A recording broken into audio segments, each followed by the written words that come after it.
gave us a summary of that. I'd like for you to go over that so we can get an update on some things that are happening that are good and some things that are some concerns. I appreciate that. Thank you, Greg and committee and the rest of council. I would draw your attention to the financial statements report for August 2015, dated September 14th. Looking first at our income tax report, a review of our income tax receipts for August reveals growth in revenues over last month. Overall revenues, as we've noted throughout 2015, are trending in a positive direction over this point in time in both the previous years. Year-to-date collections in 2013 were a little over $5.7 million. In 2014, a little over $5.8 million, and in 2015, they are almost 6.8. August 2015 collections exceeded August 2014 collections by over 25% on a month-to-month comparison. And collections are up by almost $351,000, or slightly over 6% for 2015 as compared with the same point in time last year. As we've noted in the past, positive trends have been seen throughout the first half of 2015 and have continued into the third quarter of this year. They do appear to be holding firm. However, we do need to continue to monitor these trends going forward to always make certain that this is a sustainable level of collections. A positive trend noted in past reports has been a decline in the overall rate of expenditures. That was first noted in June, improved in July. In August, slightly elevated from where it was in July, but remains virtually static. Most of these our projects in the city that were part of our 2015 budget have either been completed or in the process of being completed. So this, coupled with anticipated reduced spending throughout the rest of 2015 and as we eye potential reductions in overtime, we would anticipate that this would keep the rate of expenditures in check throughout the remainder of 2015. Going on to our overtime report, this has probably been the one area I think of, well, one of the areas of most concern this year. As we've noted in past reports, we should be at about 66-67% of our budget at this point in time. Most of our funds are, we are around that level, maybe slightly higher, but we do have four of our funds that continue to be problematic. Those areas are streets, water distribution, water and sewer billing, and the police department. These four areas have experienced expenditures of really ranging from 111% over budget to as high as 181% in streets. Police, about 167%. Overtime in streets, as we've mentioned in the past, was attributed to the harsh winter conditions.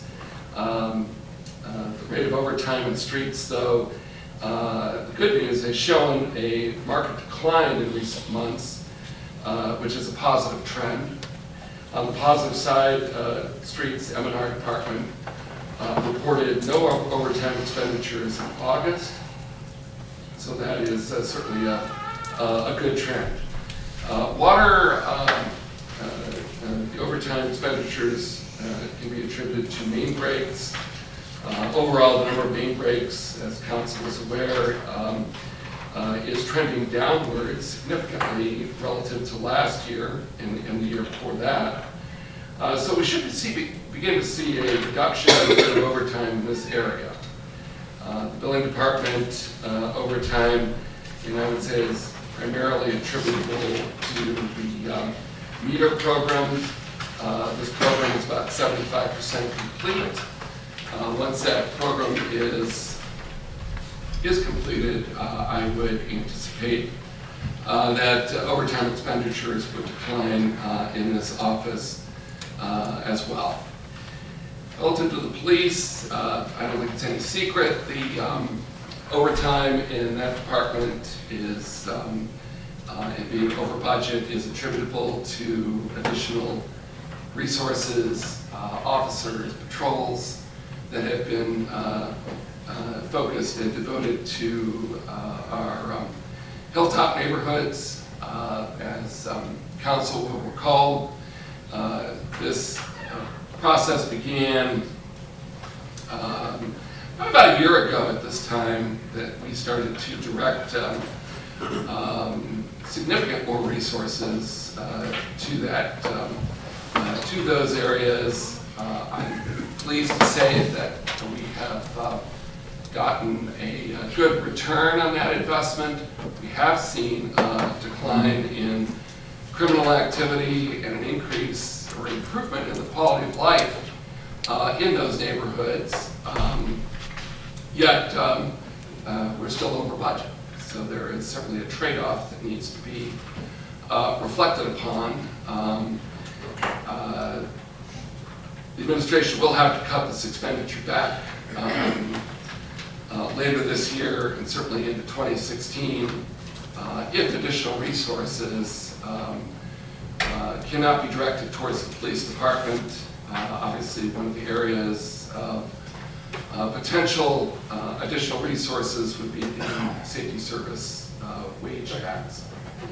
I'm hopeful that we will begin to see and experience more normal overtime numbers in water and streets.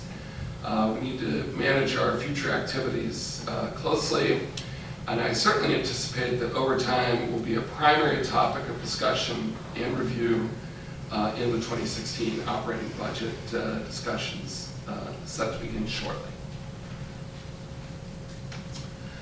Water, sewer, and sanitation collections. Some positive news in this area. Obviously, our water fund, not so positive. We forecast a deficit position in 2016 by about $380,000. However, water fund collections are up significantly once again this month. On an annualized basis, it would be almost $114,000, projecting out for the remainder of this year. If this trend appears to be holding, we may be seeing the first significant impact of the Phase 1 commercial and Phase 2 residential meter replacement program. The collection figures in June, July, and now August continue to show a positive trend. And I would add, Council, this is the first positive growth in revenues over 3 consecutive months that the city has experienced in water collections in recent memory. So I think that is something to be at least acknowledged, and our intent with meters and with the rate increase in the first quarter of 2014 again appears to be having an impact on increased revenues.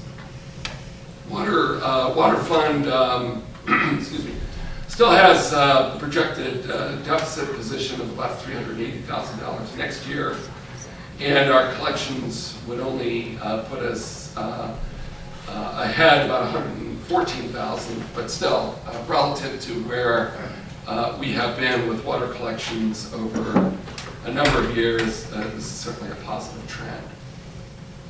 Sewer fund collections remain down. but this has lessened somewhat since last month.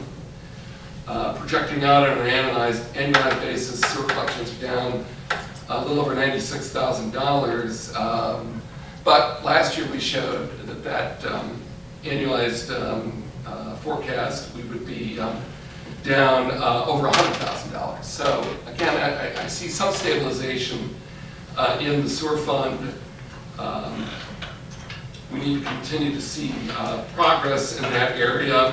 One of the things that the administration noted at the August 4th Utility Committee meeting was that sewer credits and how those have been applied have had an adverse effect on the sewer fund.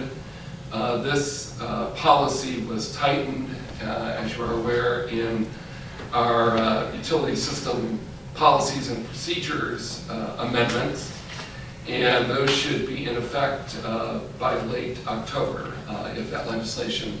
And I have a second reading on that this evening, third reading September 29th, and I would hope positive action by council, and by the end of October, those policies and procedures would be in place. Finally, refuse and sanitation collections remain the healthiest three funds. Overall, this year it would be an annualized increase of about $31,000.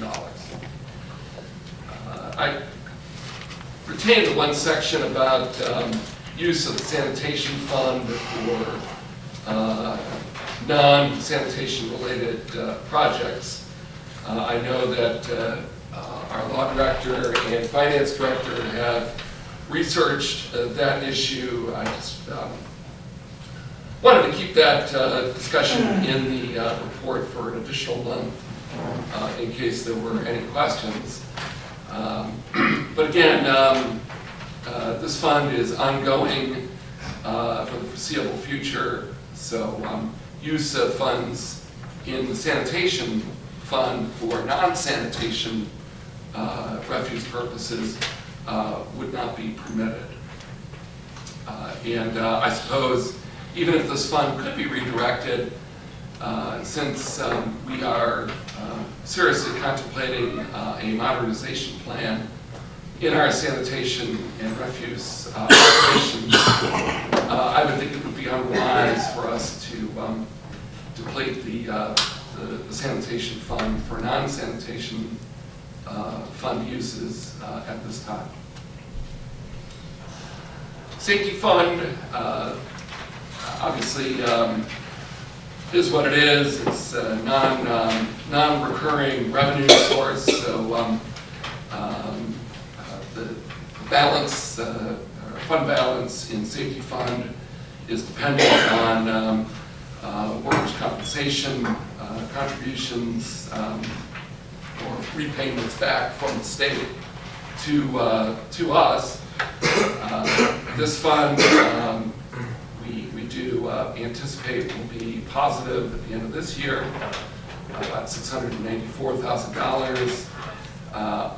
If we, and as I think council is aware, and what I've suggested in the past, that if the safety service wage tax were to not pass in November, I anticipate proposing that we shift funding for 2 to 3 officers out of the general fund to relieve the general fund, take some pressure off of that fund, and fund that out of the safety fund, or those positions in the safety fund in 2016.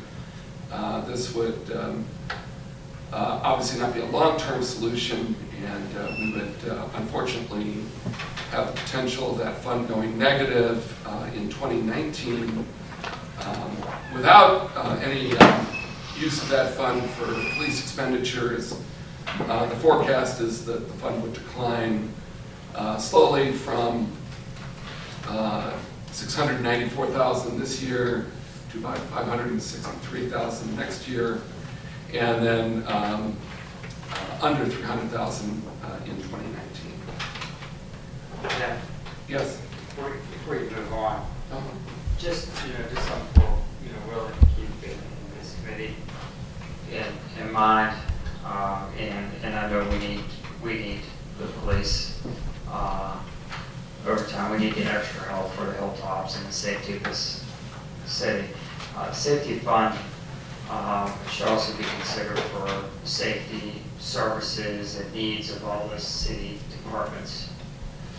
Tim said, as you do your projections, I would hope that as we look at the 2016 budget going forward, that programs and needs of all departments are looked at, so that way we can provide for safety of all of our employees, as well as continue to provide the help that the hilltops need, as well as the other parts of the city with our police department.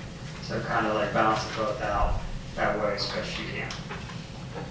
Yeah, and Greg, I understand your points, and don't disagree.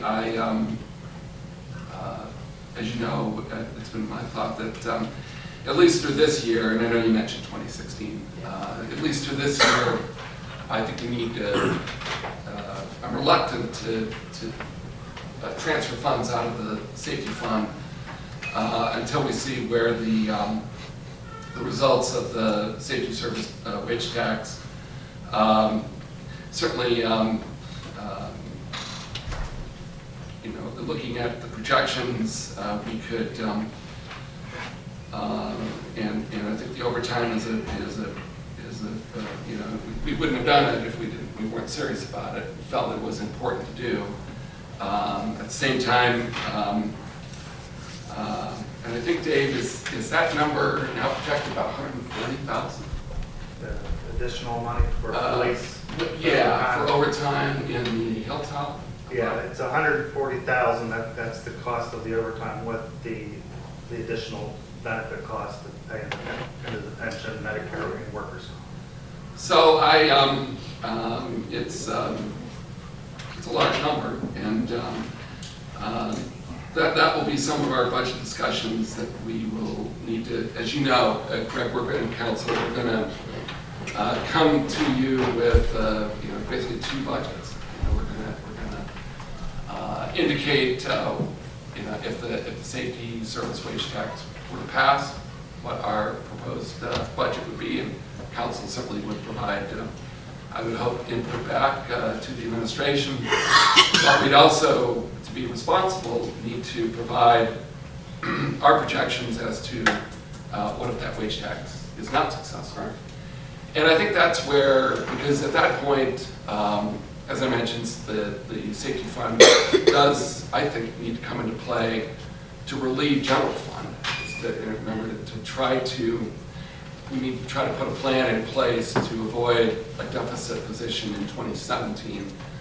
So we would need to do that in 2016. So that's where that would go.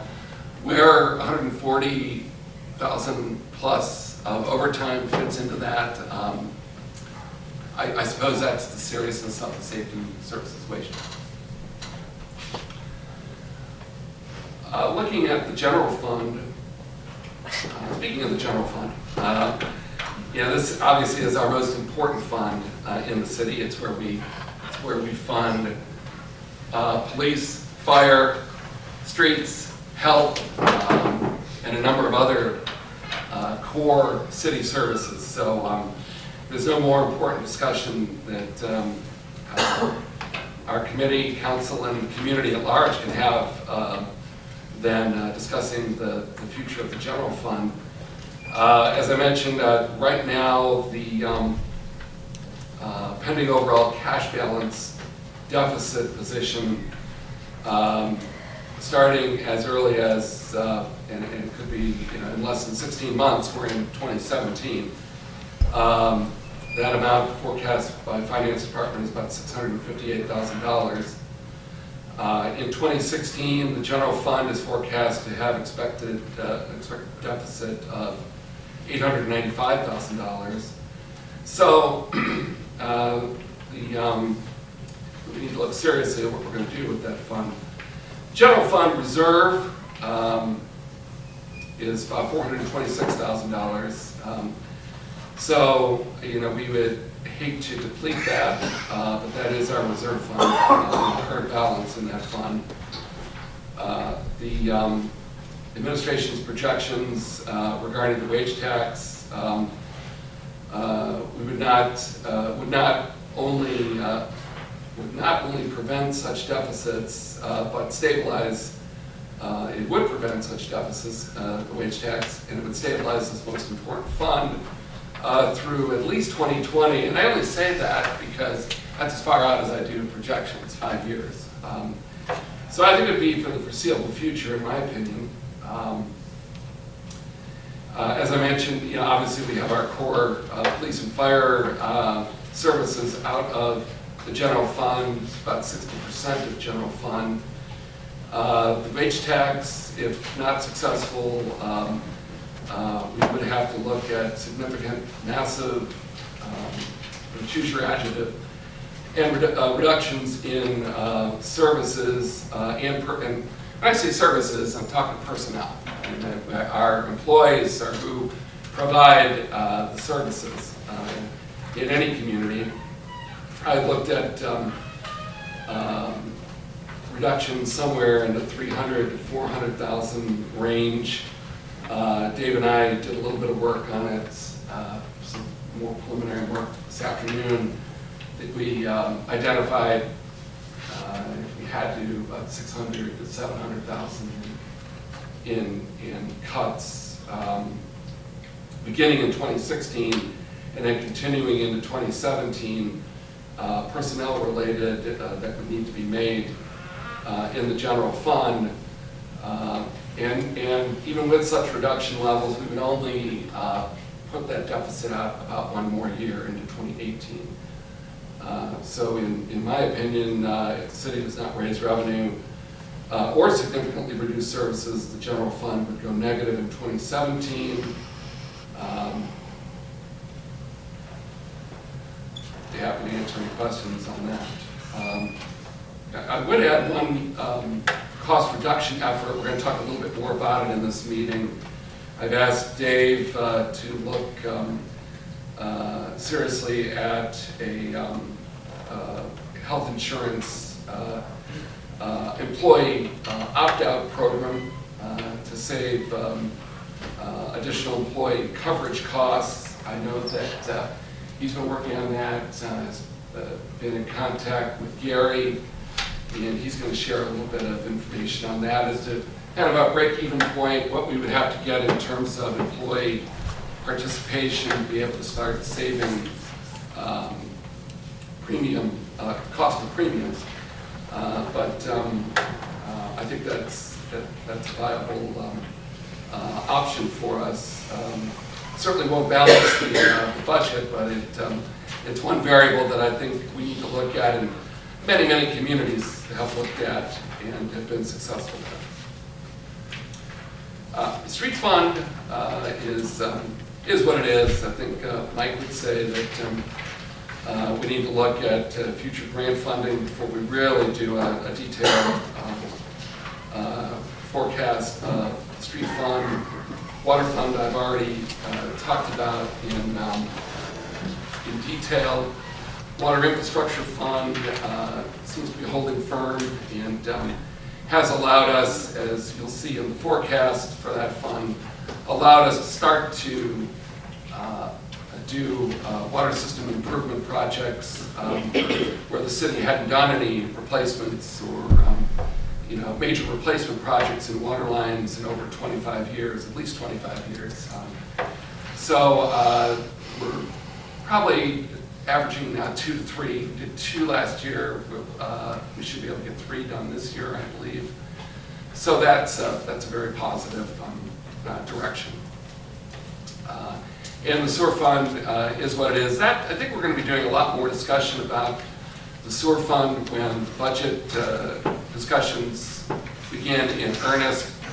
We need to seriously look at where the EPA is regarding their mandated projects, our efforts to delay those mandated projects, and to continue to meet our requirements, but basically we need to make certain that there's an affordability index that our community can attain, and that we don't take on projects in sewer fund that we cannot afford. So that is the financial report for August, kind of a mixed bag. Income tax continues to trend positive, and again, we have to answer any questions. So, one question I have, you talked about health insurance. I'm not sure if you or Dave has the answer, how we stand so far, with claims and our projections on that. We should be right on target, because we're not self-funded anymore, so we don't have claims, we just pay premium Just payments. make right out, and again, everything that we've budgeted, wellness and everything, that's all dental insurance, et cetera. Well, if you look on the forecast, we did make a change. When we did the budget, it was back in November, and we changed insurance plans in December. So the budget was based on our old plan, and we had to make an adjustment within those forecasts to account for the changes in the plan. But the cash forecast, yeah, so the cash forecast does reflect our current situation. Okay, and then next year would reflect staying with the same plan It does. without 1 year negative adjustment we had to make. Right. It carries it forward 5 years. As I mentioned last month in our finance committee meeting, the budget issue, a significant portion of the budget issue that Dave mentioned, really had to do with the number of enrollees. We initially, when the budget was prepared, excuse me, we had budgeted for 154 employees to be covered, and that was based on some historical experience. And then we actually had 164 that enrolled. That number has fluctuated throughout the year. We were down to 160, so we weren't as high an additional amount that we needed to budget as we felt, but we really need to kind of wait till the end of the year to kind of see where we are. We have 181 employees that are eligible. So, kind of getting back to my discussion about an opt-out program, I know we're going to talk about that a little bit. We dovetail into that. Since Yeah. it's okay. That, you need to be able, you have to offer that to all your eligible employees. So I think we think, Dave, that we need to have somewhere 25 to 30 people enroll or take advantage of that, and we want to bring it to council's attention. We did a little bit last time, and we want to do it again this evening, because we're in the third quarter of the year, and I know Gary may not have had an opportunity to really look into it, but we need to know if we need to bring something to council. This is a pure cost savings. We wouldn't do this. We're not going to have an opt-out program if it costs us money.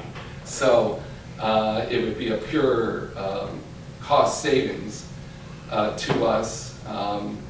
And I suppose the dynamics, to give council an idea, we probably would offer somewhere maybe about 25% of the premium cost. That's where we're kind of shaped out right now. And I was talking to our broker that's, or our agent, that's kind of where most of the things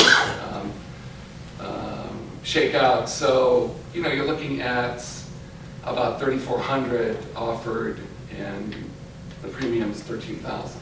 So the math is really easy to do in terms of cost savings. but we just need to make certain we identify our break-even point, offer it to all our employees, see what type of response we get, participation rate, and then make that decision. So, but my concern is, it's September, and we need to, our open enrollment period is December, I believe, Dave. So if we're going to do this, we need to really do it now, and or very soon. And if it's administrative action, we'll make certain it's done and see where that response is and see if we have cost savings.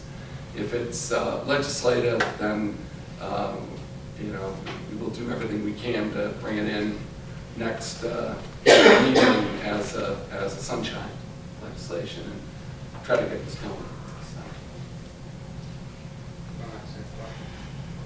Would you have to take it back to the healthcare containment committee first? In my opinion, no. And the reason why is this is a neutral.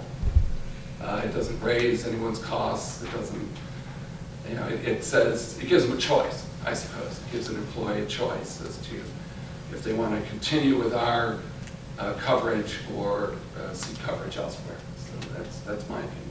Plus, we're going to discuss that with Mike Esposito, Clements Nelson. Yeah. And we'll be in touch with him tomorrow for sure, because that's when the Finders report is coming out on the release. So Gary, then we'll be able to know whether it's administrative or legislative. Right. We'll talk to Mike and we'll make our final decision then as to what we need to do. We've talked about this in the past. I think council and the committees talked about it. We've talked about as council as a whole to try to, cut across somewhere, and this is one way to do it. So, Yeah, if you bring us back the answers, we would appreciate that. Yeah, we will do that, and it sounds like we're going to make some progress on it very quickly. We need to do that quickly, and again, in previous positions, I've had experience with 2 opt-out programs, and again, you just do the math, and it seems to be at least, again, it's not the panacea by any stretch of the imagination, but it certainly has the potential to reduce costs. I think we're looking at reducing costs. Greg, I have a question. Yeah. On the income tax collection. Today I was up there watching the university work up there, and I counted at least about 25, a little bit more, but I lost track of them because they were moving around. I counted at least 25 employees and 3 different insurance companies, and I saw some, I drove down where the construction people worked with, there were some West Virginia plates, Pennsylvania plates. Do we have a system set up where we know who's up there so we can collect city income tax from? That is a question that I had asked Dave, and working with Rita, and Dave, I'm going to take another bite at that one. That's always hard to follow, who's up there, but anytime anybody comes in for a building permit, I know they do give them the paperwork to fill out the taxes with it. Tell for Rita, and ultimately come back to us. For their employees? Yes. Yeah. And it's based on number of days they work in the city too, so. And just to follow up with that too, obviously for every dollar of income tax is important, and we need to make certain we capture that. This particular project also, in some of the discussions that we had, and I don't want to get into too much detail, but it is imperative that we have a solid accounting of employee income tax. So I'm glad you brought that up, Bob. It's important, and we need to be very vigilant about that. Those funds are extremely important to the city, and we will do everything we can to capture every dollar of income tax I want to ask from that project. Mr. Rapala a legal question about it. When I was working construction, we were down in Blast Farms, not Mingo working. John Corrigan was the mayor at the time. And he came, he had a meeting with William Pittsburgh Steel, and he told them that he wanted an accounting of every single employee that was here on the job, and if he didn't get it, he was going to shut the job down. Now,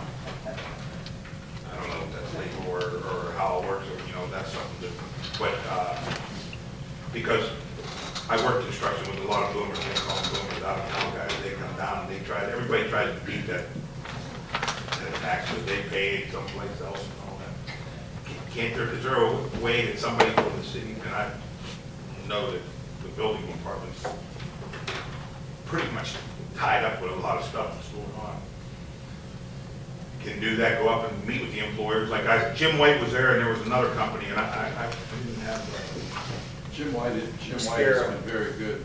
yeah, Mascaro out of PA. what's the name? Mascaro out of Mascaro, and there was another, begin with a C, and my pen quit working, I couldn't write it down.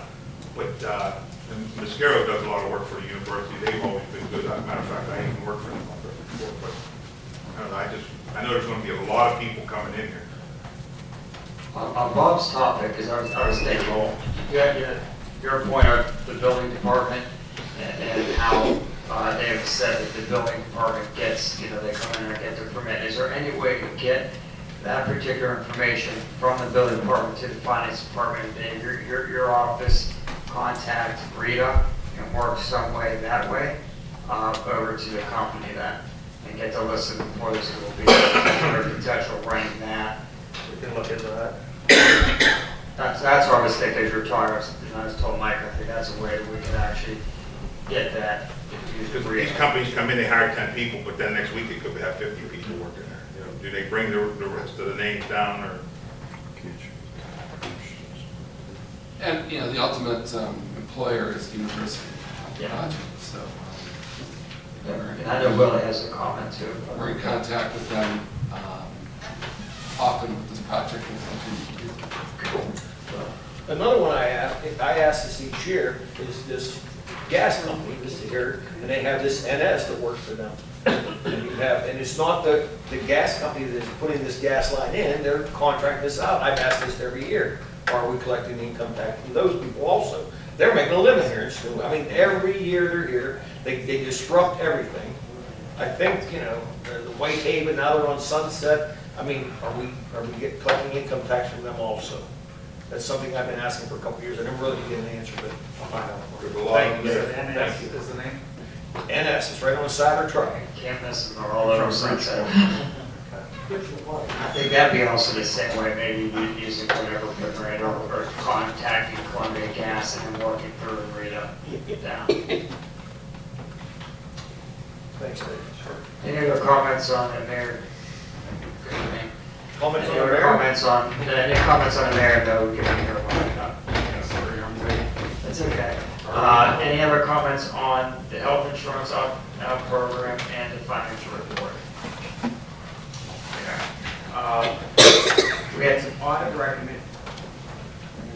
some audit recommendations that had come to us that we would like to propose some legislation to help improve based on those recommendations. Items in our city, but also there was a resolution 210 that came before us that we do on an annual basis that we have to actually get in. So I'd like for you to talk about that, David, talk about it, because we are going to have to do some actions this week and next week. So if you could attack both issues, please. Yes, we are, and I will turn that over to Mr. Lewis. Okay, we have two policies that were recommended when the state auditors were here. One was a prohibited political activity policy, and we've got a policy like in a draft format, and it's going through like a legal review, and we're going to have the state auditors take a look, actually at both policies before we bring them in and sunshine them. But the policy basically it outlines what political activities that are acceptable that you can do, and it outlines the activities that are prohibited. And that's basically the use of any type of city property to promote any type of political campaign. So that'll be coming in. And then we also have a policy that was recommended. It's called a related parties policy, and we're calling it a related parties policy and duty to disclose. And that's just to prevent any misuse of any city dollars. Not that there was any, but just any city, like department head or official, has any type of relationship to a party that we're doing business with, just need to have that information disclosed. It's not that it's something that's prohibited necessarily, but we need to know about it to make sure it's, it's fair and in the best interest of the city. Yeah, I think these are policies, procedures that the auditors noted that we didn't have in place, need to have in place. So we need to do that. On the related parties, I suppose that's just to make certain there's an acknowledgement so that we have no, even a hint of any conflict of interest. And as Dave said, there's not that there is or anything, this is proactive and to make certain that we have our policies and procedures in place appropriately. So, 2 items that the auditor noted and we want to act on those. Any questions from the committee, council, on this particular? And just on the first one, on the political, is that, are you talking local political or all political? It's all political State, activity. state, federal, everything, that's no signs on city property, Yeah, that we're type of gonna thing. prohibit everything. Just,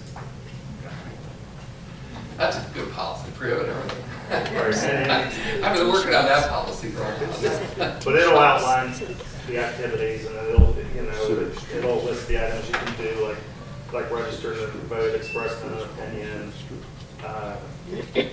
various items.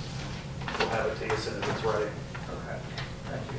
The other thing is, this resolution, we have to get the auditors for them to certify. We received this information from the auditors, and basically all it is, we need to accept the property tax rates. We do it every year. We received it just this Friday, and we need to get it done and get it back to them. They're asking for it by October 1st. Okay, so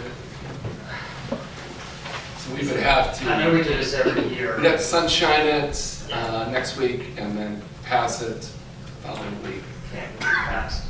Well, it's a resolution. It's a resolution. It's a resolution. Be effective immediately. Okay, but the question is, well, yeah, okay. I think we'd be okay. We'll be all right, yeah. Dave has 2 days to walk it over. And Dave, you got 2 days to walk it over. Hopefully it won't be snowing then. Can't make any consideration. Should not be a problem. Okay, all right, so we'll sunshine that next week as a resolution and have it go across. You have to call for a special meeting or something, or we can sunshine it. No, Oh, next week. 29th will be a regular meeting. Yeah, it's gonna be. As long as we have it by October 1st, 29th will be a special, it is a regular meeting, so it'll be a special meeting. Fair, correct, from your calculations? All right, we're good. Great, Dave, thank you for bringing all that to our attention. Please have the legislation ready for next week on the property taxes.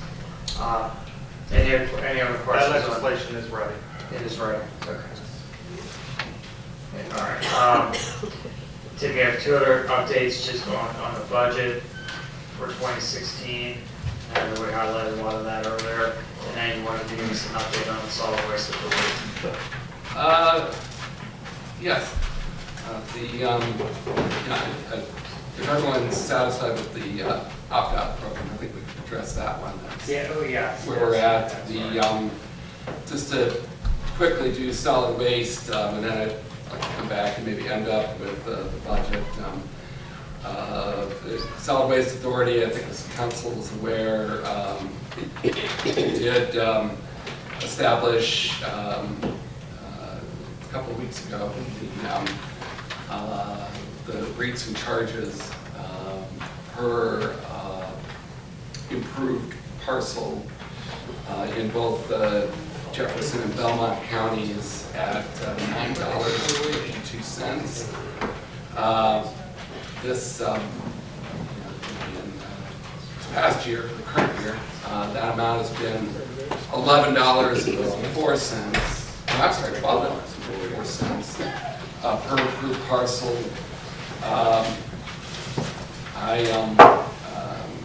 While I'm pleased that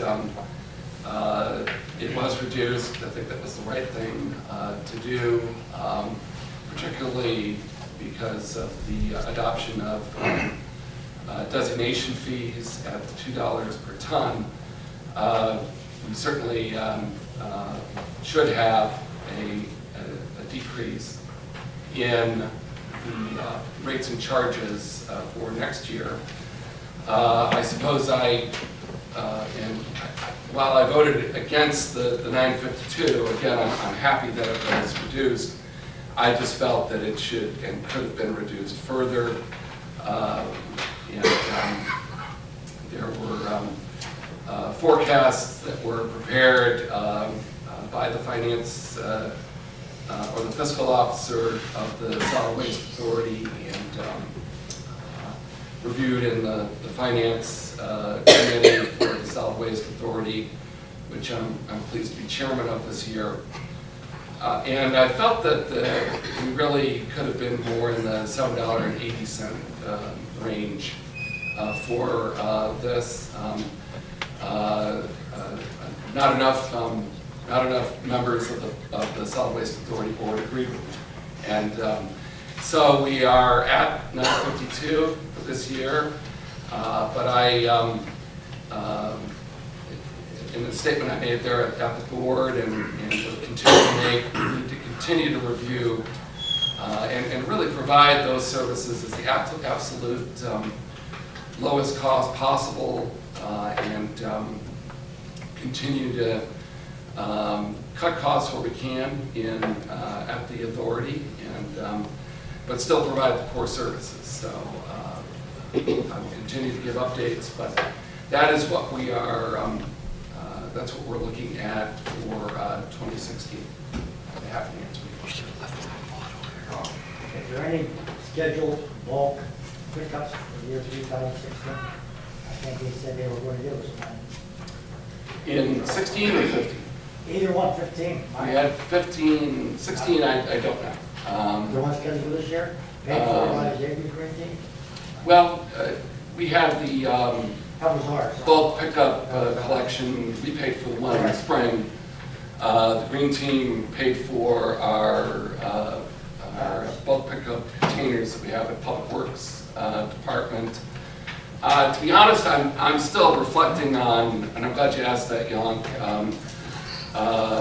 if we can have or should have an additional pickup, maybe more focused in maybe 4 areas, the two hilltop areas, and then the downtown and north end and south end. And A lot of mattresses. there are a lot of mattresses out there, yes. Too many. And so I am reflecting on that. I spoke with our administrative committee this past Monday on that, and we'll see if we can do that. Typically, the typical bulk collection that we do on the weekends and drive around town costs about $30,000 to $40,000. Are you talking about this year, working with cost average? Yeah, this year. That was in the fall. Yeah. I know what had a question. I just want to ask, is it possible, since they are in this building, correct, they're still in this building? We still are. Okay, could they get some correspondence to our clerk, and maybe we could put it in our, I don't go on their website, I don't have the time to do that. I know Mr. Clausen puts it in the newspaper sometimes, but sometimes I don't get to read the paper. So other people don't, and I figure I guess for the money that we're paying, the county's paying, and we're gonna start paying the fee. I think, could they get something to us that we could announce at the council meetings? It's not, they're in this building. They could even walk it, frankly, let alone, email, shoot an email or fax it. And really, are you thinking of some minutes or? No, I don't want the minutes. No, I'm just saying. Just updates, Talking about programs. Just an update. What's going on? They do have a newsletter, but I don't go on their website. well, Yeah, I understand. maybe they can take the next step and Get send it to us. the newsletter. Yes, please. I suggest. Please, a little bang for our buck. Well, let me take a look at Thank you, Tim. how to improve that communication. Thank you. Yeah. The last item is the 2017 budget. Got about 8 minutes, take a whack at that. For, because you're on one spot, Dave? I'll turn it over to Dave, he can do it in 3 minutes. I I'll give it a shot It there. takes me 8 minutes. I did want to kind of touch on some things with the budget. Every month we prepare a cash forecast for all of our major funds as part of our monthly report packets. And, as you can see in those forecasts, there are 3 of the funds that have significant challenges ahead in the next few years. The general fund is under a great deal of pressure. As you can see in that forecast, that we're projecting about a $900,000 shortfall. That's the revenue minus the expenses. And as you know, that shortfall, it's a direct result of a $1.4 million cut in funding that we were dealt from the state. Right now, my office is working on preparing budget worksheets to go out through the departments, and as Tim was telling you, we're going to be looking at the budget from, really from 2 different scenarios, one being if this levy passes, and then in the alternative, if it doesn't pass, we're really going to be looking at any other way we can save money. We've been dealing with these cuts for the last 4.5 years, and we've made a lot of changes already, but we're going to see if there's anything else we can do, at least until we can secure some additional revenue, or until we can get this budget in line. Did want to kind of touch base with you. Our general fund budget is approximately 80% payroll or personnel cost. 20%, that remaining 20%, a lot of that money is used to pay for things that we normally pay, like our bills, or our fuel, or street lighting, utility bills, postage, property insurance. And it only leaves a very small portion that we're going to be discussing with the department heads, and that would be more like in line with their training and office supplies, motor maintenance, building repairs, and the general materials they use. That $1.4 million in cuts, I mean, really that equals a need to raise revenue or make significant cuts. I mean, to put it in perspective, I mean, we need not only look at cutting pennies, but we need to really look at cutting dollars. We need to look at cuts in positions and even in services if this levy doesn't pass. But for the sake of time, I wanted to move on to a couple other funds, but the water fund, as you can see in the water sewer refuge collection report, we are seeing an increase in revenue. However, it's not very significant to offset a $744,000 projected deficit. There's a transfer in the 2015 budget this year for $573,000, and we're also looking to transfer an additional $49,200 to cover some repairs that were made at the on the West End pump outs. And that money's coming from the Water Reserve Fund. That's the money from the DLZ lawsuit. The way it looks now, we're going to be looking to have a need for an additional transfer next year. And if we don't start seeing a significant increase from these meters, we're really going to look at other ways to significantly increase revenue to bring that fund back solvent again. The sewage fund, you'll see on there, we do have some cash carried over from previous years, but we're also projecting a $696,000 deficit. And you'll see in the notes at the bottom that the Ohio EPA is wanting us to do approximately $20.6 million in capital improvements that we don't have the ability to borrow the money right now. Just to give you a little bit of information on our debt compared to our revenue, our debt payments in the water fund are 58% of our revenue. Our operating costs are 56%. It's 114%. Wastewater fund, 36% of the revenue is being used to service debt. 83% is being used to service general operating costs, equal to 119%. So, I mean, right now we can't really take on any additional debt until we get these funds solvent. Sanitation fund looks very stable, but as we discussed the modernization, we really need to make sure that fund stays that way. I did want to touch on the Bellevue pool. Didn't bring in a whole lot of revenue, so we're really going to need to look at what ways to bring in some additional revenue to keep the operation going. Other than that, I'd be happy to answer any questions you have. So did I hear you correctly, 80% of our budget goes for salaries and fringes? Roughly 80% of the general fund budget, personnel. What is the national average of any municipalities' budget? Do you have any idea? I'm not sure on that. I imagine every municipality is different. But 80% goes for salaries and fringes. Any other quick questions on the budget? We'll be discussing that more in the next meeting. Okay, thank you. Dave, Thank you. That's we adjourn. Second motion. Walk out. Back to you.